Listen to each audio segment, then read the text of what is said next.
Hey, what's up, my man?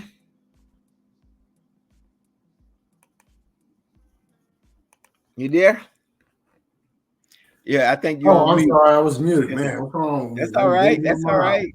right. First time back in about 2 weeks, so we'll get all the bugs and kinks out of here. I think we got a good show tonight. Just if you don't mind, just let them know what we got going on today and everything. Yeah, we're gonna get. Yeah, we're gonna continue like we did before. Well, first of all, welcome all the podcast listeners, and it's been a couple weeks that we were out, but we're back. We're gonna continue, talking a little bit of NFL. Get our lists out there and who we think's are pretenders and who are contenders. And then we're gonna talk a little politics, and kind of seems to be the narrative out there about who black men are going to vote for and whether that's valid or not. So good conversations. Looking forward to it. We're gonna talk about the fight for the black man's vote. Is it a problem or not? Let me play this. Let me play this NPR short sound bite, and then we'll come back in and we'll take it up and talk about The it. vast Okay. majority of black voters in the U.S. reliably vote Democrat, but Republicans have been making gains specifically among black men. That's according to a recent NAACP poll that found 1 in 4 under 50 support Donald Trump over Kamala Harris. Now, that's not immediately apparent on the west side of Detroit. When you swing by Dexter Barbershop on a Saturday afternoon, there's a Harris Wall sign in the window, and most chairs are full. What's up, Joe? You all right? Snuck in here on me. I didn't even see you. Men and women, young and old, come to clean up and catch up at this more than half-century-old establishment. And these days, with the election just a few weeks away, conversations often turn to politics. I can't believe the Republican Party allowing this rhetoric from this guy. That's John Moore. He's been cutting hair here for more than 20 years, and he's a lifelong Democrat. Like what kind of rhetoric? Make the country great again. You know what I'm saying? What do you mean by that? You want to make the country great again. So you want to bring back the Jim Crow days. You want to bring back anti-Semitism. We don't need that, sir. We don't need that, baby. Country's got to go forward. We got a lot to do. And I think Pamela could knock some of that down. I really do. Not Donald Trump. Moore lived through the civil rights movement, and he knows what life was before then, and in his view could be again. That buzzing sound, it's Moore working on Jerry Montgomery's hair. He's a 65-year-old police officer who's excited about the idea of a prosecutor becoming president and appreciates Harris's humble beginnings. Because she worked at McDonald's, worked her way through college. I think I would trust a person more that has experienced our lifestyle, opposed to a person that had a silver spoon put in their mouth. But going to tell you that I'm going to take care of the middle class. Sure you are. Right? But just one chair over, another barber, William Askew, is not so sure. He's 20 years younger than Montgomery. You know, I'll be honest with you. I'm still on the fence. I might just not vote for nobody. Really? She talk about building the middle class, but I was like, what about the lower class? What are you going to do to help the lower class? I know half the people I see every day, the lower tier, lower class, not middle class. What's the solution for that? Michelle Tucker walks in. Spicy or barbecue or mild? Spicy. She's taking orders for the home-cooked meals she sells, and on her route, she's been kind of surprised by what she hears. Do you feel like there's some excitement for Kamala Harris in this neighborhood, for Donald Trump? Like, who are people leaning towards when you go out and talk to people? I mean, it's kind of 30-70. For who? Some for her, some for him. So 70 for who? Kumbler. But you got a lot of African-American men that I noticed. They said they're not going to vote for her. Why? I can't tell you why. And that growing support for Trump Tucker talks about, if you dig a little deeper, it's not hard to find in West Detroit. Right around the corner, a group of longtime friends, all in their 40s, are hanging out. Can I ask who you're voting for? Democrat. Trump. Undecided. Donald Trump. At first, they don't want to talk. Politics often leads to arguments, they say. But then they come around. Only one will give his full name. The others give just an initial so they can speak candidly in this tense political moment. I turn to the one decided Harris voter, B, and ask what his top issues are. Is the civil rights issue and the abortion. My daughter having control of her own body. So you really do feel that civil rights will roll back under Donald Trump? Yes. As a people, we won't be able to survive that. As a people, as a black people, there's no way we would survive something like that. Go back to slavery? I think we about to go back to the days of you need papers to be on the streets. Dog, if you read that Project 25, we're going back. He's referring to a conservative guidebook called Project 2025 that was put together by Trump loyalists. It calls for things like stricter controls on abortion, mass deportations, and rolling back LGBTQ rights. That last one is a top issue for a couple of these guys like Jay, who stopped voting for the Democrats after gay marriage was legalized. This stuff is on daytime TV. They forcing it on us. You know, that's when I left Democrats alone. Republican anti... Okay, I think we got the gist of it. I'm going to give you a couple commentary notes and stuff like that, and then I got a couple questions for you. First of all, there was a poll out today that said 1 in every 5 black men under the age of 30 would vote for Donald Trump. 1 in 5 black men under the age of 30 will vote for Donald Trump. Next, they were saying that one of the things that black men were looking at and didn't really like was the talk about transgender, alternate lifestyle, them and all that. You know, that the older black men were looking at that. So my thing is, if 1 in 5 black men under 30 will vote for Donald Trump, I don't think that's reliable at all. Most young black men that I know, especially that live in the hood, they don't vote at all, unfortunately. And I talk to them. I've talked to a lot of them, and they don't think that their vote counts. They think they can get away without voting at all, and that's unfortunate. So the young vote is the most unreliable vote in the electoral, you know. So if he's dependent on the young vote, I don't think he's gonna get very far. So my question to you is this a problem for Kamala Harris or not? And if not, and if so, why do you think it's a problem? So my answer is no, it's not a problem. Black men vote with Democrats about 89% over the last 3 elections. Donald Trump is going to get his 8, 9, 10% of black men to vote for him. But for the most part, 89, 90% of black men are going to vote for Kamala Harris. This concept that the media has picked up on, which is that barbershops are the places that you should be going to talk to black men, is insulting. I mean, I'm just being honest. It's insulting. You know, it is as if the media doesn't think that there are black men in professional positions, black men in middle class society, black men in upper class society that help determine what our requirements are. I mean, one of the gentlemen on there says, "Well, what about the poor people? Really? Is that really a question? What do you think that the majority of the social programs in this country are based upon?" Right? I mean, 61% of black men are in the middle class. 61% of black men are in the middle class. Let me say that again. 61% of black men are in the middle class. There are more than 2.5 million black men that are in the upper class. Mm-hmm. But the media wants to go to a barbershop where people go get their hair cut. I've never had an in-depth conversation with anybody in a barbershop about politics or what black men should be doing in a barbershop. It's insulting.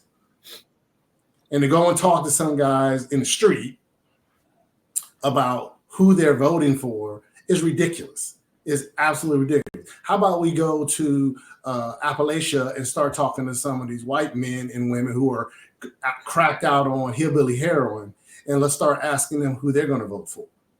I mean, it's just ridiculous. I mean, I'm like, really? I mean, this is the conversation mainstream media about black men going to barbershops to talk about what's important to us. I just think it's ridiculous. I mean, I get it. I mean, Kamala Harris comes on TV. She does interviews. She talks about her comprehensive plans. She talks about what she wants to do for the black community. She talks about what she wants to do for this country. It's right there in your face. And then we get black men to come on TV and they're like, "Oh, I'm not sure I'm going to vote for Kamala Harris. So I'm not sure I'm going to vote for, a Democrat." Really? A lot of it is, and this is the one problem I think we have in our community, is that you have a lot of black men, a lot of men, but a lot of black men who have a problem with voting for somebody who is a woman. And that's where it's coming from, is that they have issues with voting for a woman. Kamala Harris is probably the second most qualified presidential candidate in the history of this country, second to only Hillary Clinton. And you got black men out there, calling her, tramps, saying she's not qualified. I mean, as I talked about, I think the last time you and I spoke, is she's an attorney. She was the district attorney for one of the largest cities in the United States. She was the attorney general from the largest state in the union. She was a vice president for the largest state senator for the largest state in the union. And she's vice president of the United States. What other qualifications do you need to see from her in order to give her the qualifications you desire? So it's just silly. Go ahead. I'm sorry. Yeah, no, that's all right. It's you're dead on everything. Not that many black men go to the barbershop anymore that I know of. I really don't. And why would we have a conversation in the barbershop about? We don't talk about politics in the barbershop. You don't want to be in the barbershop with a bunch of men in there talking. It's probably not PG-13. It's probably something else, So wrong place, I think. The other thing is they always treat us differently. Like you said, they want to go into barbershops and on the street and talk to our people. But when they talk to white people, they want to go in diners and go into office buildings and stuff like that. Come on, man. Come on. I mean, this ain't even I mean, y'all gotta make it believable, man. Make it make sense and stuff. So that is one of the problems there. The other one is it just don't make sense that he is gonna take that many votes away from Kamala Harris. Because we are not that crazy. The people that actually vote are not that crazy. There's a lot of black men that just don't vote, and it's that range. A lot of the black men, I would say, they're a little older than, probably in my age bracket, 65 and up. They got a problem with voting for a woman. Yeah, because that's how they were brought up and everything. Right. But I think with the help of the people around them, they can get to that point. Now the people 30 and below, and more importantly 20, anywhere between 25 and below, if they stay in the hood and they're going to the barbershop, probably 7 out of 10 of them aren't going to vote anyway, because they don't think their vote going to count. They don't think their vote going to count if they stay in the hood and all that other stuff. If they're going to college, they'll vote, because they're pretty much being made to vote when they go to college, because they get out to vote. They got somebody always tell them to vote. When you're in the hood, only till the last 2 or 3 weeks of an election cycle do people go out there and try to find these people and get these people to vote, So I don't think you get an accurate count during the year of what people are really feeling and everything. And for anybody that will vote for, any military person that would vote for Donald Trump right now is crazy. So any black person and he said yesterday, that he wanted to go back to the 1700s. Mm-hmm. The Alien something act. Yeah, to the 1700s. I mean, so what did that make you? If he want to go back to the 1700 and you're voting for him, what does that make you? Accomplished to slavery, accompanied to the slavery and stuff. You know, Look, man, uh, look, the bottom line, man, with a lot of these people, man, is one, I don't believe them. yeah, You know, I don't believe a word of any of these people that they talk to on the street, whether it's the diner or the neighborhood or the community. I don't believe them. I don't believe that they believe what it is that they're saying. yeah, Secondly, you know, and I'm with what President Obama said. Look, at some point, black men, you have to take responsibility. You know, the reason that you live in West Detroit, why is that? How many opportunities have you passed up to be better? yeah. How many opportunities were provided to you or paths were provided to you where you didn't take advantage of them? If you're poor, like the one gentleman said, if you're poor, why are you poor? Yeah. I mean, you can speak, you can walk, you know, there are things you could have done in your life to make your life better. The question is how. The question is, I hate to interrupt you, but that's a good point. And I want to come in. The question is, like you said, why are you poor in America when you got people that come from overseas that can't even speak English and are in the middle class before you even get started? Right, right, and Got their own businesses and stuff. right. But that's the question, and partly that is because you're sitting in a barbershop. Yeah, exactly. As opposed to getting out and working and trying to do what's better for you. And don't nobody make no mistake. And I if anybody's looking at this podcast, I don't want them to think that you and I are saying that there are some deficits that we have to make up, that people make it harder for us. Yeah, but that's making it harder. It's not making it impossible. Well, yeah, that's a great point. And the question I always have to not just black men, but anybody is, yes, there's racism in the United States. Yes, there are people who are going to put roadblocks in front of you to prevent you from being successful. But at what point in our people's history, since we've been in this here continent, has that stopped us from doing anything that we need to do? At what point? It's never stopped our people from accomplishing what we want to accomplish. So miss me with the woe is me and that so-and-so is not allowing me to do anything. I don't want to hear that, because I guarantee you that if I went and looked at the points in your life where you fell down, did you get back up? Did you go and get assistance from somebody? Did you do the hard things to be successful? And the majority of the time it's going to be no. So don't come to me now when it's time for election, where we're literally voting to ensure that we are not put as second or third class citizens in this country. Talk about voting for a man who considers you to be a nigger.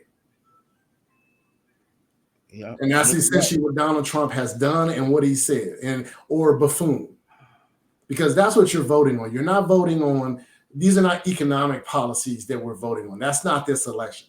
This election is based upon Donald Trump and his racist white supremacy people who want to bring anybody who's not one of them and push you down. And that's what we're voting on. So as I said at the beginning, I think black men will vote at an 89, 90% rate for the Democrat, and Kamala will get that vote, and Trump will get the same thing that he got in 2016 and the same thing that they got in 2020. Yeah. Exactly. I think that's what it is. It might be a percentage off or whatever, but that's all. It's a percentage. And to not beat a dead horse, it's just ridiculous to think that a man that just last week said that what was that about black people? He said, God, man, I can't remember it now. Who, Trump?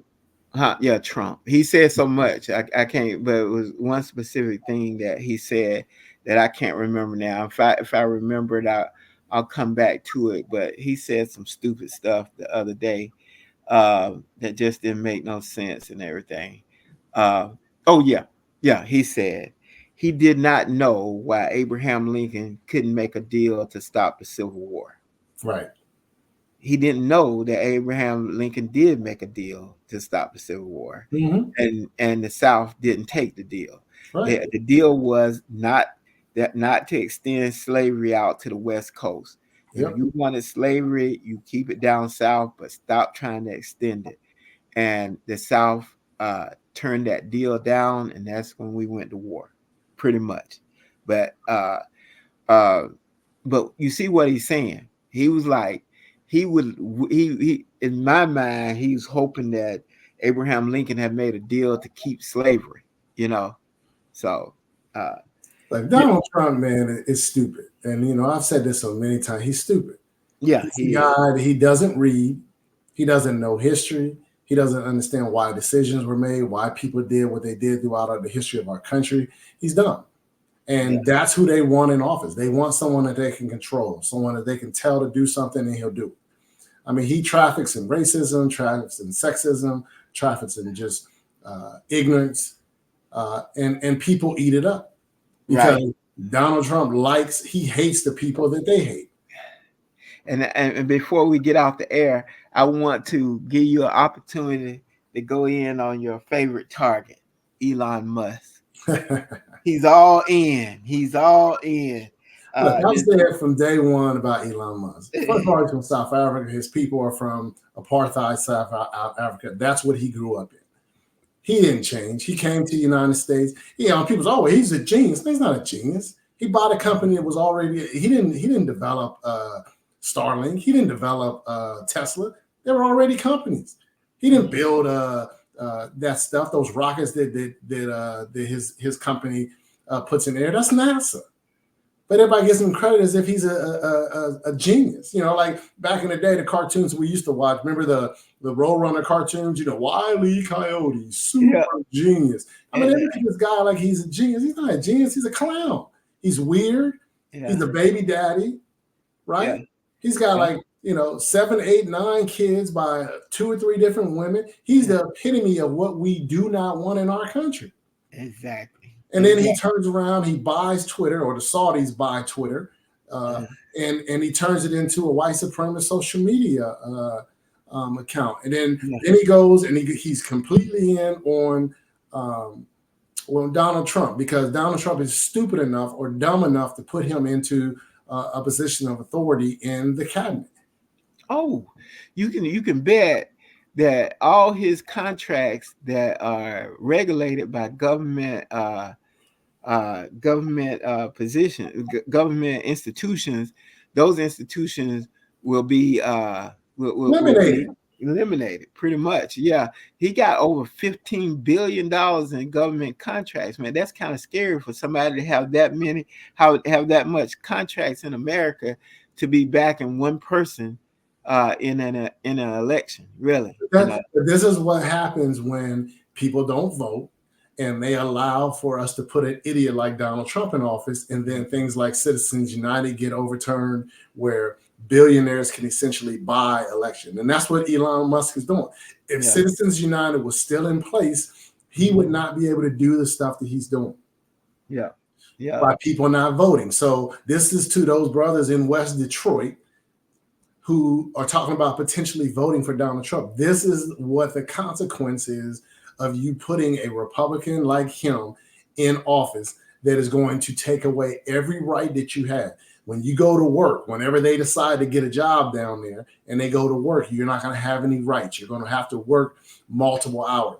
Elon Musk and both Donald Trump have said they want to eliminate the right for you to work for you to get paid for overtime. Oh, so but he ain't gonna tax overtime. Right. Well, not gonna tax. He's talking about we're not gonna tax tips. He said no. He said he was not gonna tax tips. He was not gonna tax overtime, and he won't gonna tax Social Security. Right. And what's the name? Asked one of his surrogates last night, how you gonna pay for that? Right. How you gonna pay for that? But see, 2 of those things that he said he wasn't gonna tax, he's trying to get rid of. He's trying to get rid of Social Security. He's trying to get rid of overtime. Right. Because what they want are workers. They don't want educated people. They want to do things like get rid of the Department of Education. They want to ban books because they don't want an educated workforce. What they want a dumb workforce. A workforce that just right. Because people that work in those areas have security. in their jobs. You just can't take their jobs away from them. Yeah. They want the federal workforce to be like the Southern workforce in Mississippi, Louisiana, Alabama, Georgia. I don't know about North Carolina, but they're all right to work states. Well, yeah, I mean, where I live in Virginia, it's a right to work state. I was like, what is a right to work state when the owner can tell you they gonna fire you for no cause? That ain't right to work. That's a right for me to fire you. That's what they need to call it. Well, but that's what it is. I mean, that's what they want. They want the ability to terminate you if you cause problems. They want to go back to pre-union, where you work 10, 12 hours a day. I mean, look at Arkansas. Arkansas is passing laws where kids at 12 years old can work a certain amount of time. 12 years old. I mean, that's what they want, because what that does is it keeps the workforce dumb with no rights, and people like Elon Musk and Peter Thiel and all these Republican white supremacist billionaires will make tons of money. Yeah. And it doesn't benefit anybody. I mean, I always say to people, I said, read your history. Go back. When was United States? When did we grow our country significantly in the previous century? We did it between 1930 and 1970. You know how much billionaires, the tax rate for billionaires were during that time? What, probably about 35%? No. 70%. 70%. Good grief. Essentially, anybody that made over $300,000 or $400,000, any rate above your tax rate above that was 70%. So they want to roll all this stuff back and say, "Oh, it's because we're getting taxed too much." No, that's how we built our country, because we tax the billionaires, we tax our citizens at a rate that would allow us to build our country. And they want to roll it all back. Yeah. So to finish up on what I was saying about Elon, I want people to understand that Elon Musk is a welfare queen. He gets almost all of his money through taxpayers' money. He's not a genius. Tesla's falling apart. He's losing money. Twitter is no one wants to advertise on Twitter. He's running around looking like a clown dancing behind Donald Trump. He's a baby daddy. And if Boeing could have got their shit together before, hopefully Donald Trump won't get in office. If Boeing can get their shit together, they're gonna choose Boeing over him anyway, because don't nobody really like him anyhow. Right now they're depending on him. He's terrible. So right now we depending on him because Boeing can't get their shit together. Right. So all good, man. Anyway, before we sign off today, I'm gonna just give you a quick public service announcement, a PSA about the PSA for all you black men. Please get your PSA screening every 6 months, preferably. But just know that it's important to me that we take care of ourselves, and this is a preventable disease, or it's a treatable disease. And one of the things that I found out is that 1 in 6 men black men will have prostate cancer. 1 in 6. 1 in 6. So do your homework. Go ahead and get your PSAs done, and be healthy and everything. So give us the particulars again so that we can get everybody subscribing and liking our show. Yeah, he's got it right there on the screen, man. For X is at Gents MS. For Spoutable is at Gents MS on Spoutable. We're on YouTube, Gents Making Sense. I believe our email account is Gents Making Sense at gmail.com. So send us an email if you got any concerns or you want us to talk about things. We love talking to everybody, man. Please subscribe if you see our content, subscribe, and that way you'll get everything that we put out that's new. So we'll see you guys next week. Yeah, first of the year, we're going to try to go live again. We're going to put on a big push to get a live audience and do some live shows and everything. Hopefully we can get that done and everything. I got some good ideas for the new year and everything. So do what he said. Do it now, or I'll hunt you down. Smash like. Do it now, or I'll hunt you down. There you go. So until the next show, everybody take it easy, okay? All right, man. Peace, man. Good Thank talking to you. you. Good night, everybody. Night.